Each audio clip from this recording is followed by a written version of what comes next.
Coffee with Caregivers production costs are covered by a partnership with United Healthcare and the National Foster Parent Association. We receive no federal or state funding and depend on our constituents and viewers to help us achieve our goals to provide support and services that meet identified needs within our mission. We would like to welcome the viewers of Coffee with Caregivers to the family. The National Foster Parent Association offers several membership opportunities for individuals, child placing agencies, and state and local affiliates. You can join today or donate at nfpaonline.org.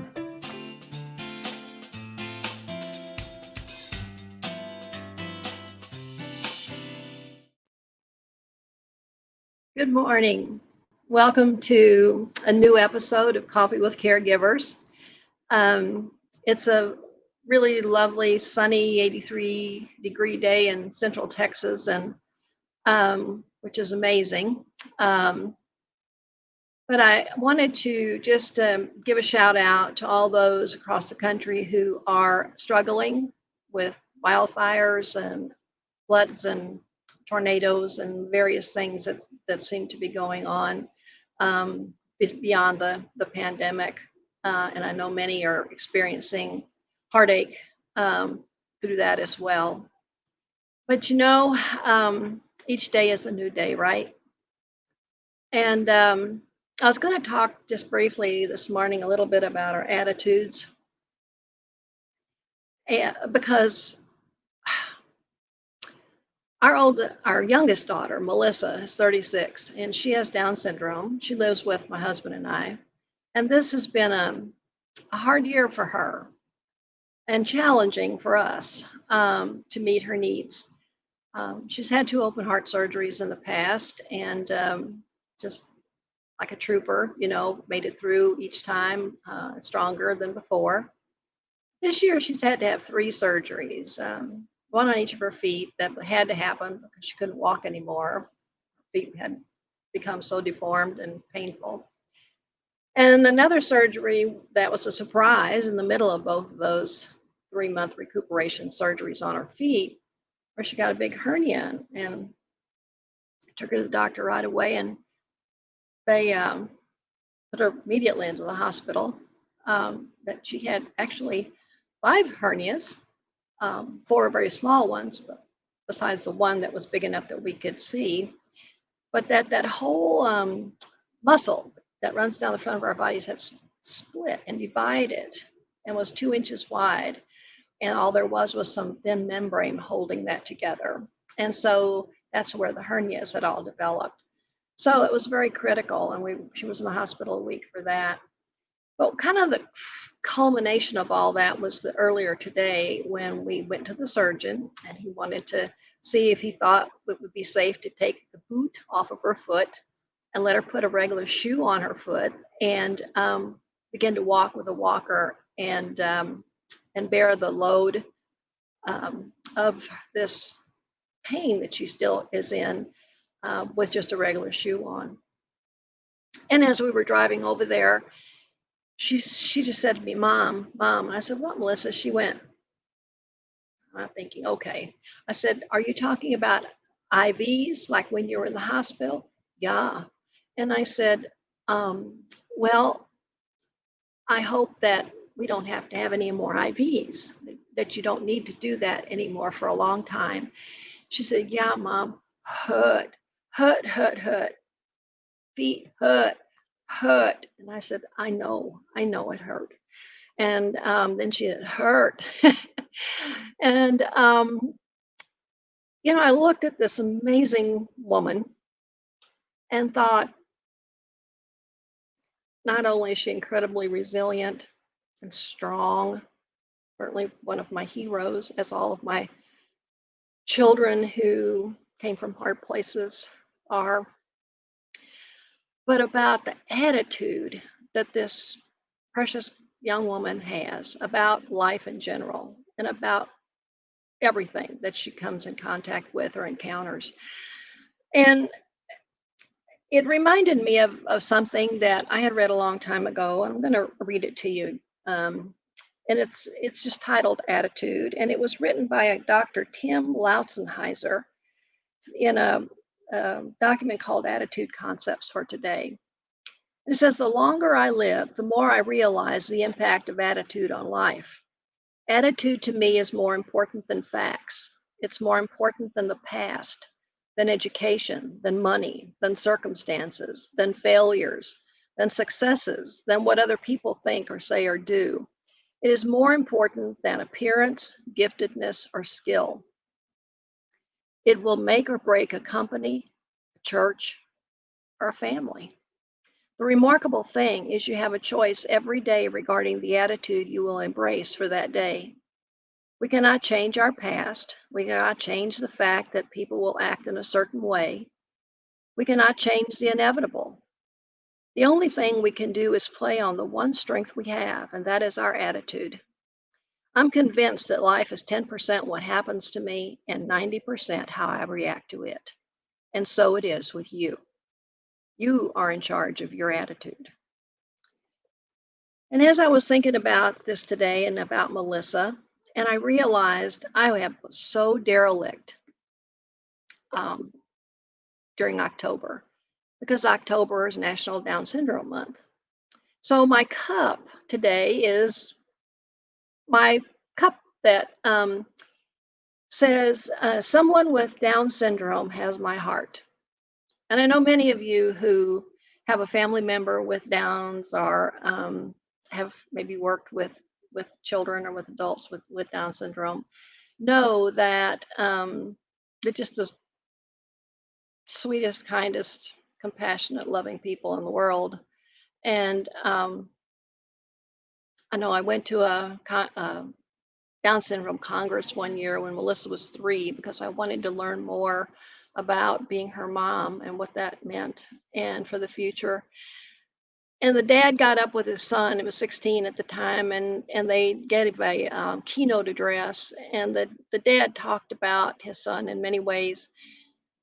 But he said, I live this rat race life that we all live, and I go to work, and then I come home, and I've got all my responsibilities, and I have my son as well as my other children, and I watch the news, and it's all about what's going wrong in this world. And then I pick up the newspaper, and it tells me again what's wrong with this world. And he said, then my son walks in, and I see what's right with this world, and I think to myself, what better place this would be if everybody had a touch of Down syndrome. I'll always remember that because it's true. And I just wanted to honor National Down Syndrome Month, even though it's November. My bad for not being on the ball for that. But to acknowledge all those folks out there that have the qualities that exhibit what we all should be like more often. And it just comes naturally for many people with Down syndrome to be loving and kind and compassionate and caring pretty much all the time. So attitude plays a big part in who we are, how we respond to life in general, and how we respond to the specific things that happen to us personally each day. My guest today is somebody that, as I thought about this as well, I thought, this is a perfect day to talk about attitude, because the lady I'm going to introduce you to now has a can-do attitude. And I appreciate that so much in people. And she's going to talk to you about how she accomplished what she's accomplished. So it is my honor to introduce you to Danielle Gletow. There you are, sweet lady. Hello. And it's so nice to have you on. We don't know each other, we haven't been friends for a long time or any of that, but you exude a sense of joy about yourself in the times that I've have spoken with you, and I follow you on Facebook, and enjoy the things that you put on there. You have passion for a lot of things. Um, so what I'd love for you to do, Danielle, is to tell the audience, kind of what you want them to know about you. Talk to us about your cup, and then let's go into anything else you want to talk about, but particularly One Simple Wish. Oh, thank you for having me. This is really wonderful, and I really loved listening to you talk about attitude. And I needed that today. Actually, I had a bit of a rough morning, so thank you for reminding me, because I couldn't agree more. Attitude really dictates so much about how we live our lives.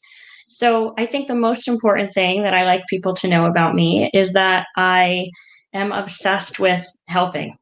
uh, I don't know how else to put it. I have tried to dial down my obsession with wanting to make life better and happier for people and animals around me, but I always seem to come back to the fact that I just don't feel whole if I am not out there lending my voice to those that I feel aren't heard often enough. So that starts at home with my children. I'm the mom to two amazing girls who are now 12 and 13, which I can't believe. And I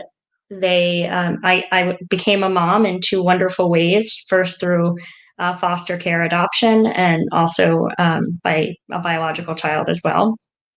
I am an incredibly passionate advocate for young people who have experienced the trauma of abuse and neglect and have been in our foster care system, especially those who aged out without having supports in place. And I am crazy addicted to helping dogs. I call myself a dog stalker, which leads me to my mug. Dog lover. So everybody who knows me knows that I will stop people walking their dogs and ask them if I could pet their dogs, because I am every dog. I love every dog, and I think that animals, like children, are often not given uh, the amount of credit and attention and respect and care that they deserve, because their voices aren't as loud. They're not as uh, they don't show up the way adults, especially privileged adults, show up in this world. And so, being an advocate for them is, I think, the greatest gift that I have been given with this one shot we get at life. And I have married my best friend. My husband and I have been together married for 15 years. We've been together for 22 years, about 23. And we are very happy, very supportive couple. I don't think that I would do anything in this world if I didn't have him. He is, and I think anyone who has a partner in life, whoever that partner is, that helps them be the best version of themselves, I think they are just so lucky. And that's him. I definitely became a better person when I met my husband. So that is me. I don't have many hobbies because my hobbies are my work. So I don't have much. I love murder shows. Yeah, I will say though, I'm obsessed with watching murder shows on TV. I know that's a weird interest, right, for somebody who loves to help people so much. And I love dogs and I love rescue work, but I also like these really creepy unsolved mystery shows. Well, I'm with you there too. Give me a good book on some psychological thriller Yeah. or murder mystery, and I'm there too. So I watch those same kinds of shows that you do, probably. There's escapism for me. Yes. I mean, it's a different realm, and I can just watch it and entertain, and I don't have to worry about it. I don't. It just makes a difference, right? Mm-hmm. And so it's kind of not mindless because I love problem solving. Right. So I'm into it with that piece of it, the why, the how, the who, all of it. And so for me, that's a good way for my brain to get off of what it's been working on so hard, put it away in another place and do this other stuff. And then I can go back more fresh, to what my daily responsibilities and my work responsibilities are. So I get you, Danielle. That's a great way to look at it. That actually makes so much sense to me. So tell us about One Simple Wish. One Simple Wish is an amazing online platform that I launched in my home 12 years ago as a way to encourage more people to learn about the stories of young people that were experiencing foster care or that had at one point experienced foster care. And I created this platform because my husband and I had become foster parents in 2006, and we're really surprised by how many people didn't know about the foster care system. And what they did know was not really aligned with truth. It was mostly, stigma, stories they had heard. There wasn't a lot of understanding, deep understanding of what the young people in the system were having to go through and also what foster parents were like. There were, a lot of people who had these very odd feelings about foster parents, that they were not good-hearted, caring people, that they were doing it for the money, that they, that there wasn't really a calling to do it. And when my husband Joe and I became foster parents, we wanted to do as much as we could for as many children as we could, but our resources were limited in terms of how many children we could take into our house. And we were realistic with what we could do, which I'm glad we did. We didn't, open our doors and say, give me all the kids, which is what I do now with dogs. I said, let's be mindful. And so, we had children in our homes, and we started to learn about what they went through in the past, what they were going to be going through as they were in the system, a lot of the choice that had been taken away from them, a lot of the comfort and stability. And even if they were being taken from an environment that was unhealthy or unsafe, it was still their normal. And so that shift into this unknown created such a deep sadness and hole within them that, we began to understand a little bit more about how our own childhoods had shaped us as adults and how important the constants were in your life. And once we had Mia placed with us, who is my now 13-year-old daughter, and I found out I was pregnant with Liliana just 2 weeks after that, we closed our home, and I decided, I can't take any more children in right now, but I don't want to abandon this issue. And I feel like I had so much more to give, and especially so much more to tell people. And so we decided to launch the platform that would enable people to read real stories of children that had entered the system and what their special wish was.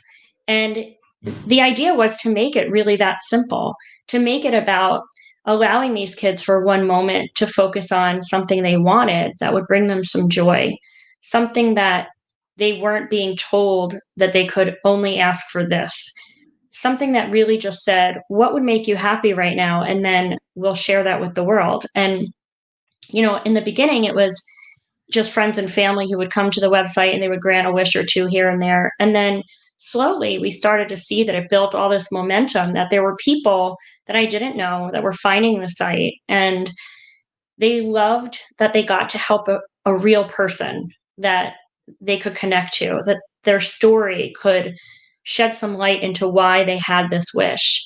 And it was amazing how quickly people started to ask even more important questions like, what else can I do?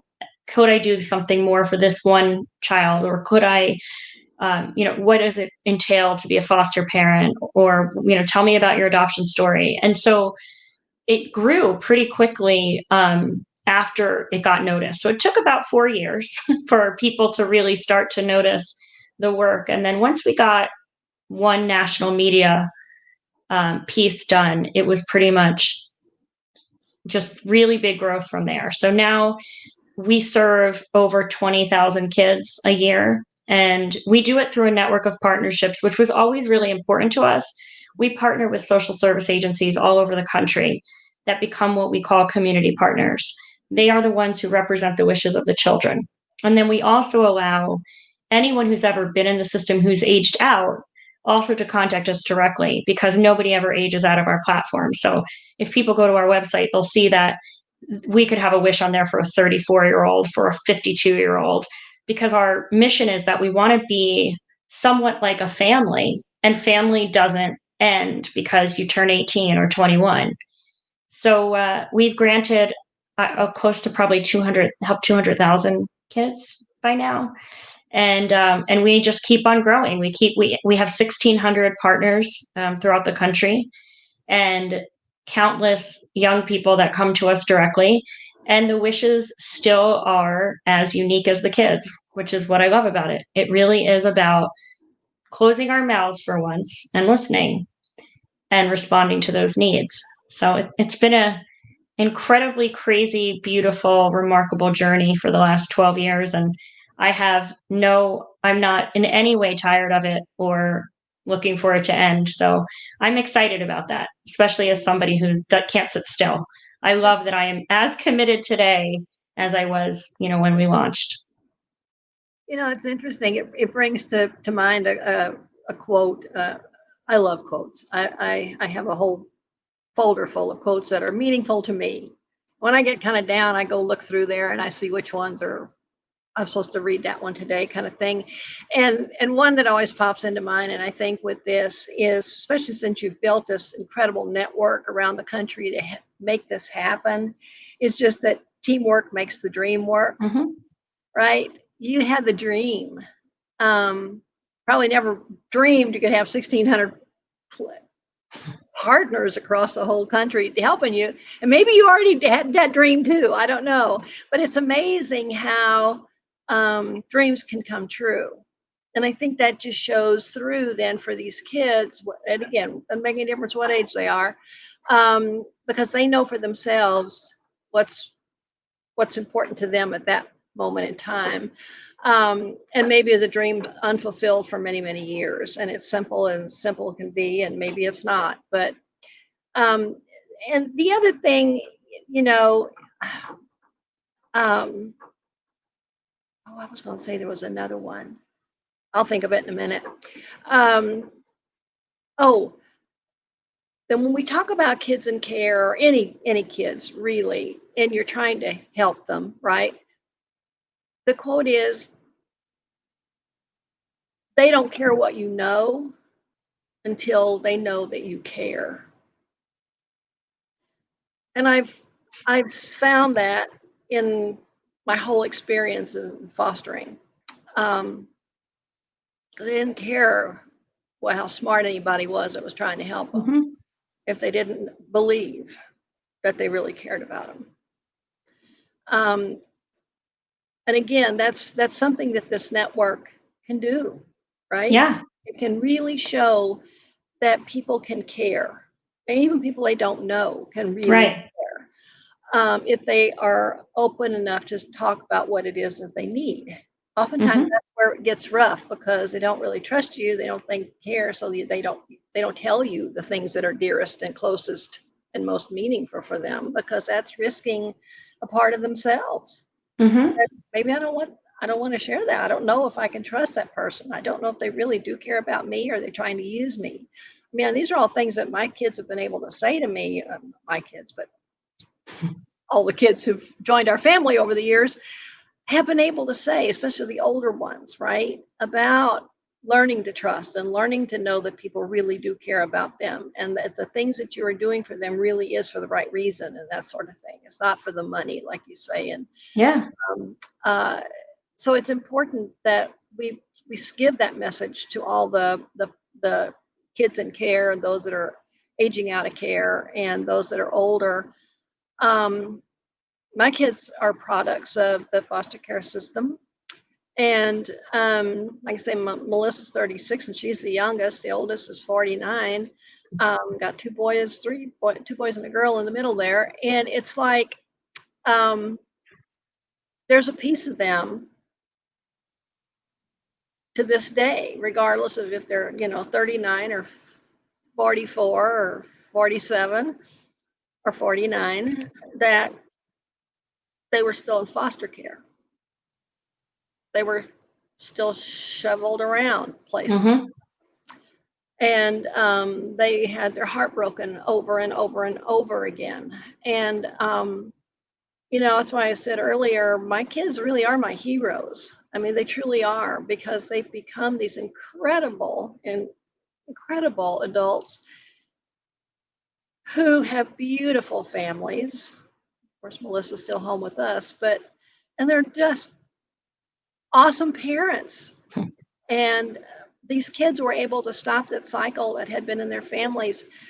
Um, somebody, it's, oh, there's no such thing as miracles. I beg your pardon.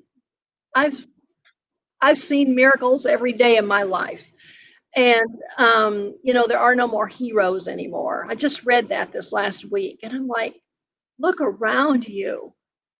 Get to know who's living next to you. Get to know the people down the street. There are heroes among all of us. And I love this one simple wish because I think it's just an avenue for so many people who want to help.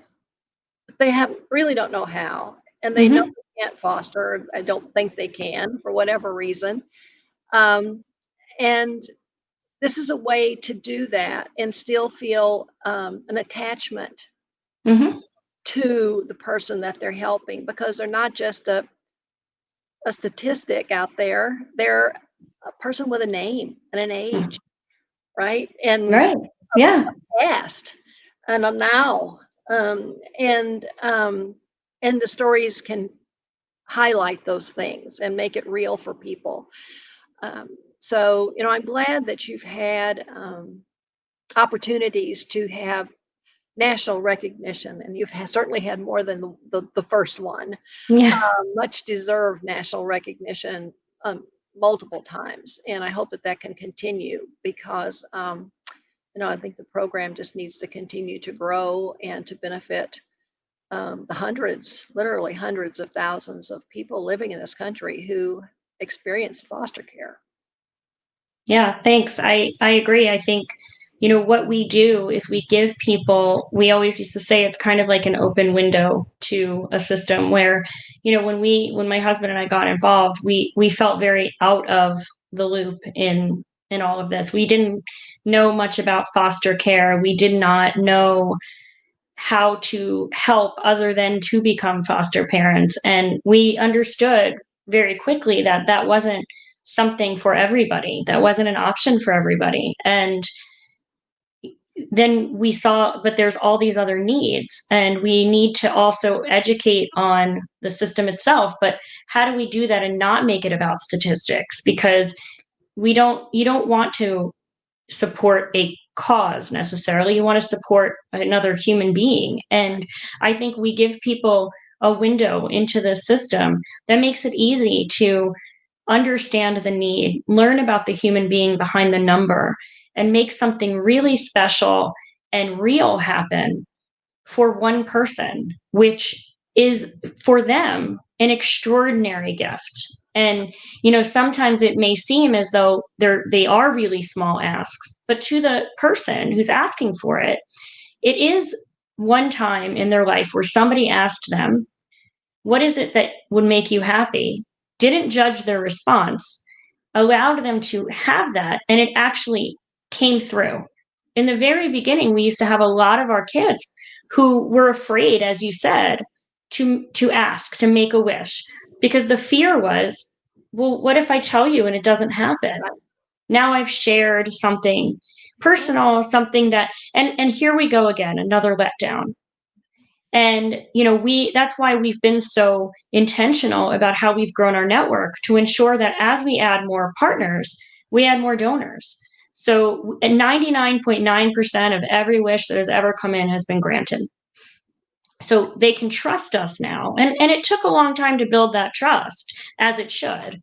That that our partners know, our kids know, when they come to us to share their need, their want, their story, we are not going to take advantage of that. We are not going to use their story for our gain or to exploit what they've been through. We try to focus very much on who they are as a person, the positive steps they've taken in their lives and where they're going, as opposed to defining them by a point in time that is probably not the best that they've been or wanted to be.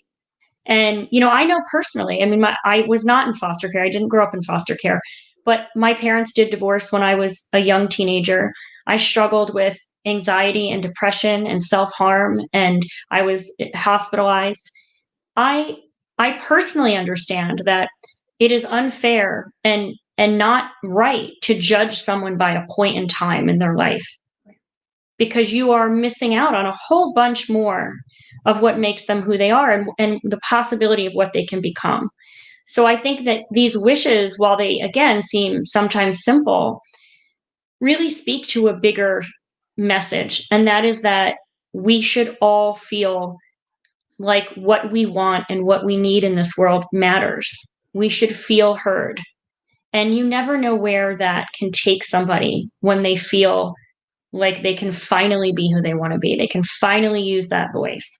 So it's pretty, it has been really remarkable to see the impact that these wishes have had over the last 12 years. And we have young people that we've known for 10 years now, that are now starting to come back and grant wishes themselves. So it's been a really beautiful, we've created a really beautiful community.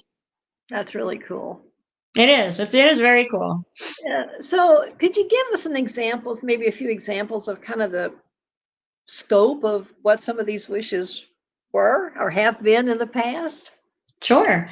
Yeah. So around COVID time, some of the biggest and most common needs that we would have requested were supplies for educational support. So remote learning, a lot of laptops, tablets, gift cards for Wi-Fi access, essentials, because a lot of our young people who had aged out, who were going to college, now colleges were shut down, they not only lost access to their schooling, but they lost access to housing and to food. Everything was sort of being provided to them in that environment, and that was gone. So around COVID, when COVID hit, and still now, a lot of the requests that we get are around essentials and educational needs.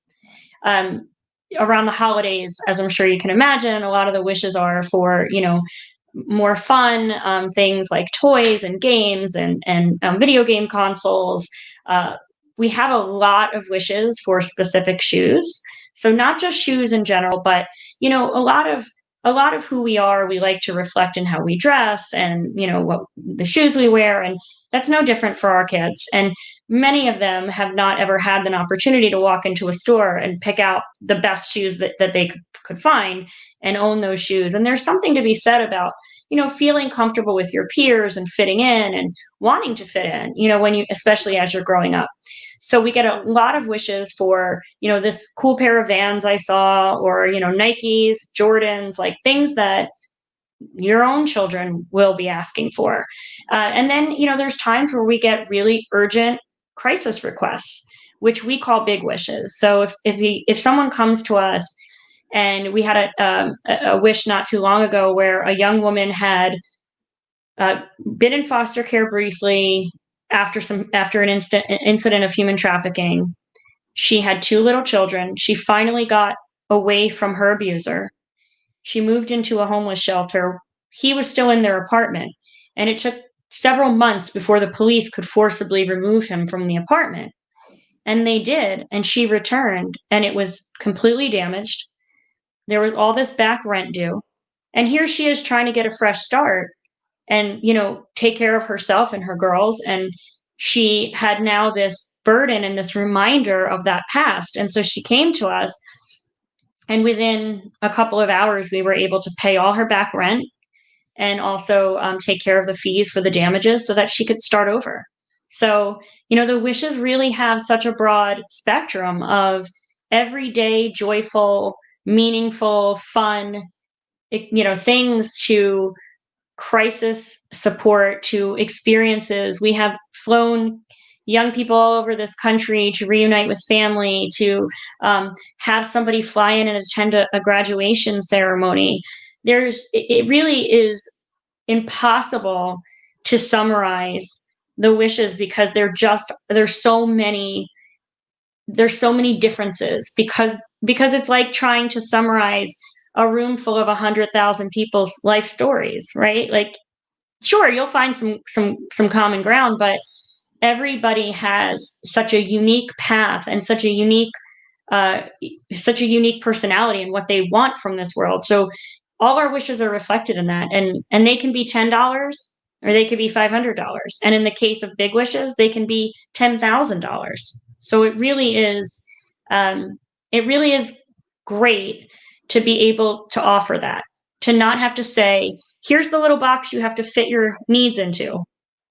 And we know in foster care, right? That's a thing that's very often given is there's not a lot of choice. It's you're going to get this and you have this much money for camp. You have this much money for school clothes. You have these options of backpacks. Like there's not a lot of just, hey, pick out what you want, be who you want, explore hobbies.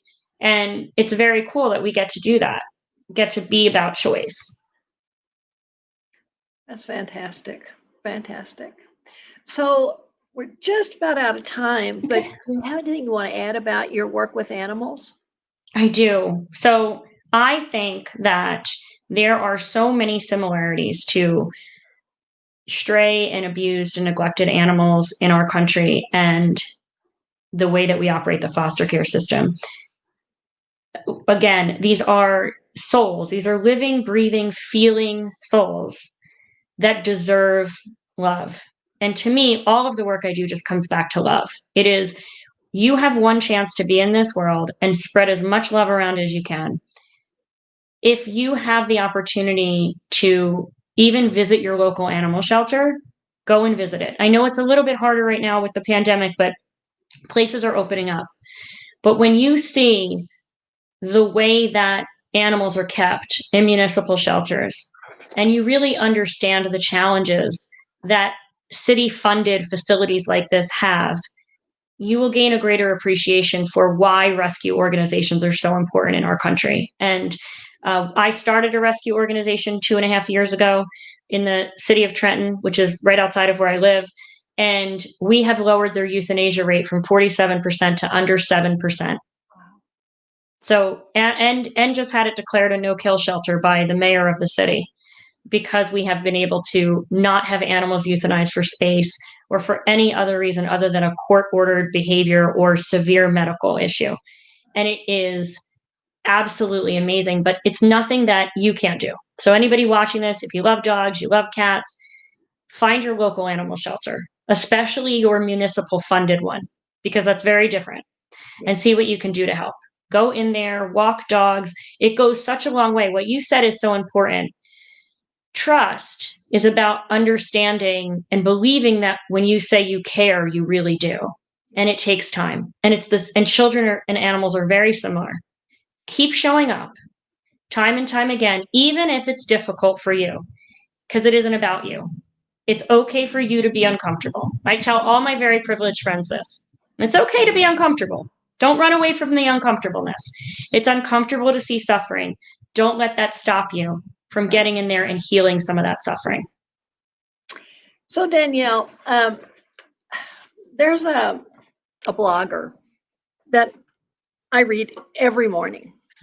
Every morning. First thing I go to is to see what he calls himself Sean of the South has written for that day. And here's one that I printed off because of what it says. And I was going to use it for a different episode of Coffee with Caregivers. But I think this fits really well. And he's a true dog lover, by the way, true dog lover. But what he says in this blog hits so close to home in what you have been talking about. I hope that our viewers will indulge me to read this right quick because I know it's going to be meaningful to you, okay?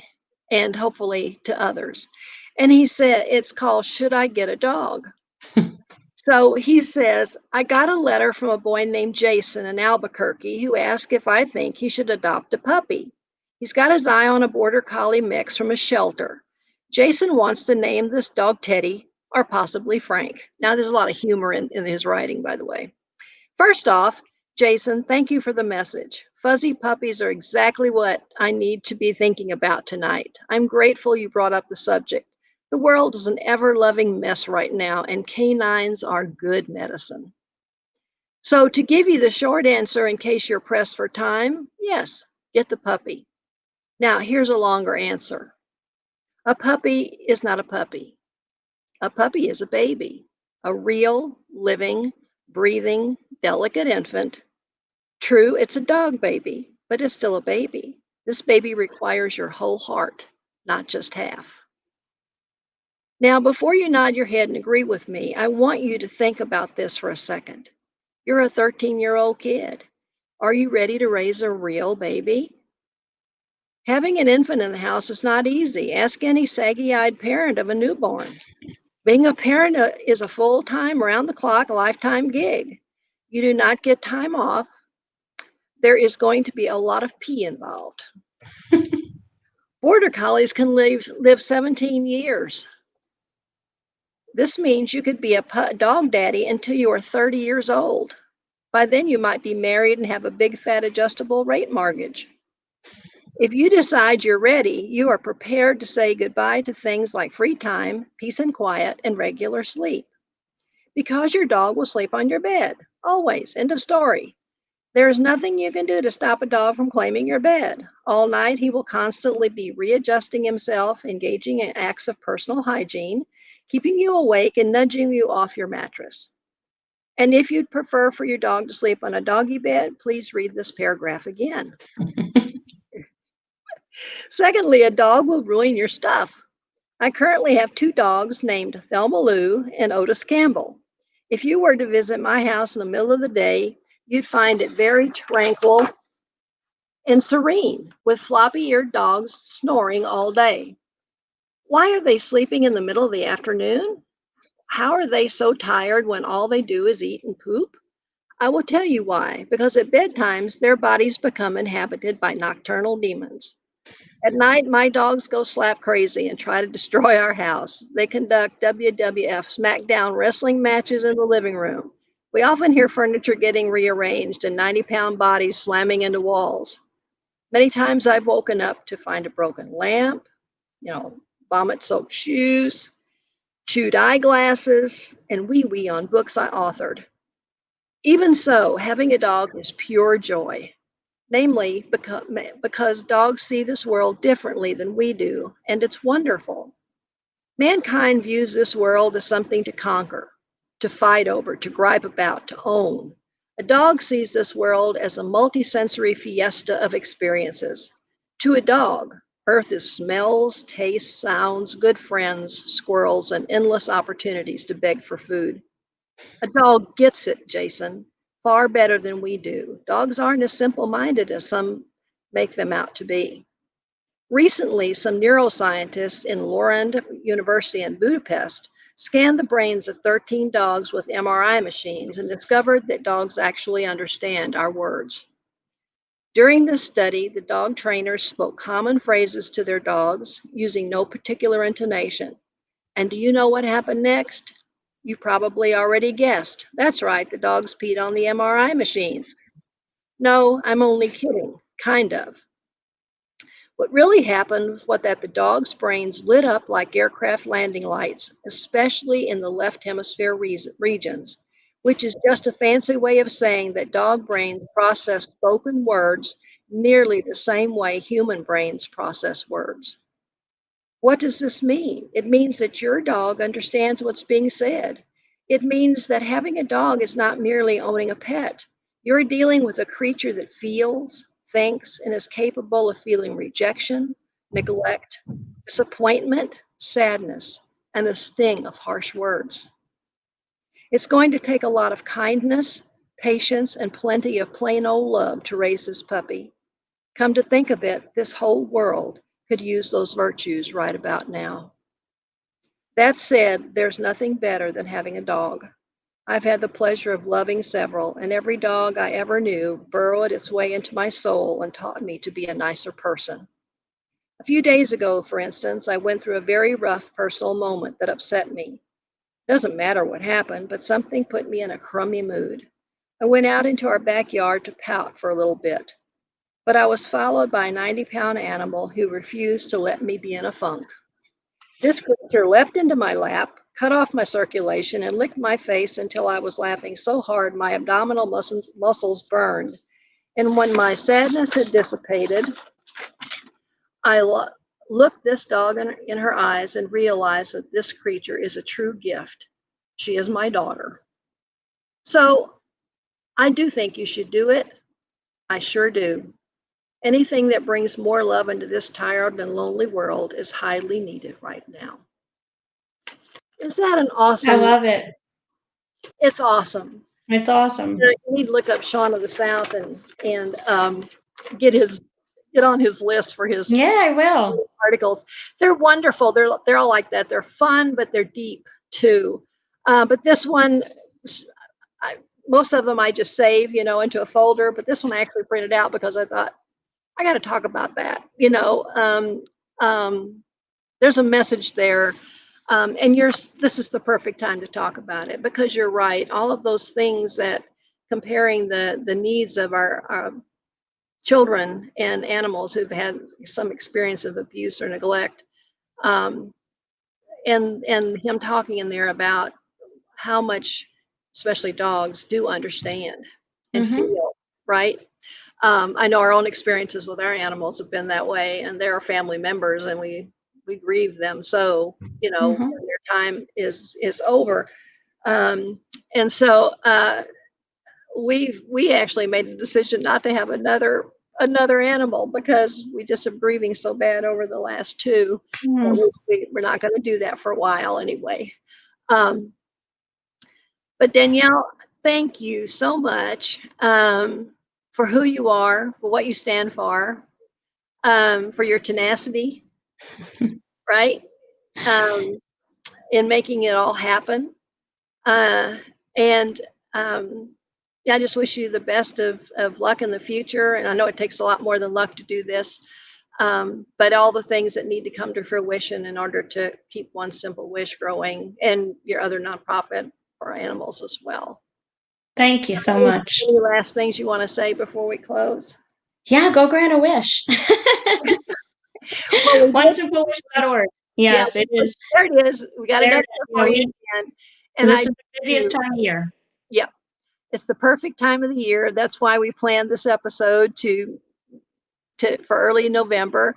And hopefully that people will think about this and go online and take a look and see what they can do to not only at this time of year help, but maybe, go every once in a while and check it out and see who else you might be able to help all year long would be a good thing. So thank you so much. Thank you.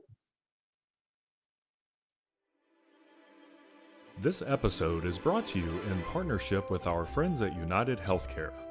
For more information about United Healthcare, please visit www.uhc.com.